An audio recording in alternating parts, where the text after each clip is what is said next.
گرچراغانند بسم الله الرحمن الرحیم. و همچنین مهمانان عزیزی رو در این برنامه داریم، دیپلمات‌های عالی رتبه کشورها، جناب آقای محمد شهریارخان سرکنسول محترم کشور پاکستان و جناب آقای سرکنسول محترم کشور افغانستان و خیلی خوش آمدید. و به نمایندگی از سرکنسول محترم کشور عراق خیلی خوش آمدید. We're glad and happy to have your presence here, to have your precious presence here.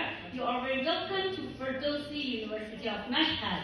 I hope all success for this educational year and all success for your higher education ahead till you complete your education journey inshallah. نزلت في كل نفس وتمشت في دماها فبها الأم تغنت وبها الوالد فاها.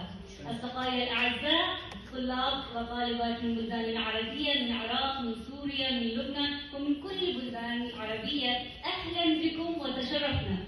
बात का ये शेर अपने जहन का मलका बनाएं कि नहीं तेरा नशेमन कसर शाही के गुंबद पर, तू शाही है बसेरा कर पहाड़ों के चट्टानों पर।